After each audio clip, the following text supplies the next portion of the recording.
Lions TV post-match analysis of the game that's just happened. Ended Millwall 1, Cardiff City 1.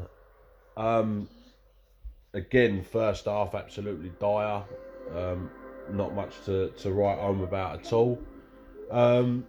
Second half showed a little bit more impetus, but again, we just don't have anything to offer, do we? It's just boring to watch. And you know, for all the people that are turning around and saying, oh well, you know, look at the stats or look at, you know, what's been happening. You know, we've got draws, they're not points dropped, etc. Then you're fucking talking out your arse. Of course we're dropping points. We're dropping points left, right and centre. And from the first few games of the season when we thought that actually, do you know what, we could do this, I'm absolutely petrified after watching that performance. Absolutely petrified, because we can't score and we can't defend. Like, for people that are turning around and going, you know, we've got the best defence in Europe, fuck off, have we? Of course we haven't got the best defence in Europe. What we've got is a fucking great goalkeeper. And once again, he shows us why. We should have lost that 4-1 if it weren't for Bart. We should have done. And Murray Wallace on the line right on at the end of the game. But, you know, we don't look good at all. Jed isn't the same Jed from 2 seasons ago. The reason why I think that is because he's out of position. He should always have just stayed a right winger. He's not a right-sided striker. Positives out of that. Ben Thompson, I said this in the group chat, you know, 3 things that I can tell from this game is that Ben Thompson is by far a better central midfielder for Millwall than what Ryan Leonard is. I also genuinely believe that Ryan Leonard is by far a much better right defender than Marlon Romeo.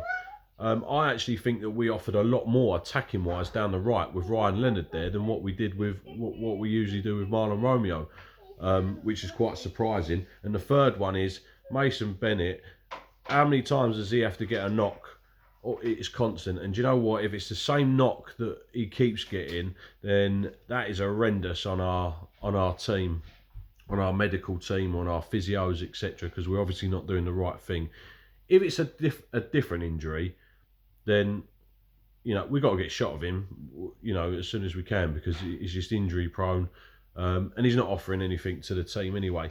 I know this is a bit of a rant, but, you know, I'm sick and tired of, I read all the comments, and, you know, people are like, oh, you know, well, we've got 3 draws out of the last 3 games. You know, it's not all doom and gloom. In Rowett we trust, and etc. etc.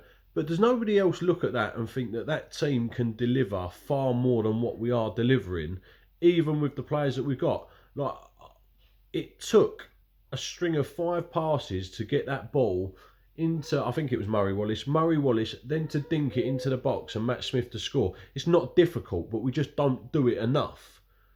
You know, it's simple football. But what we end up doing is we end up sitting back constantly and letting teams attack us. And that is something that they're being told to do. No, not something that just comes naturally. You know, they're being told to that. But the minute we push forward, we score. And then we just go straight back to sitting back. You know, it's almost Jose Mourinho-like, you know, get a 1-0 and try and hold on. But that's not the Millwall way.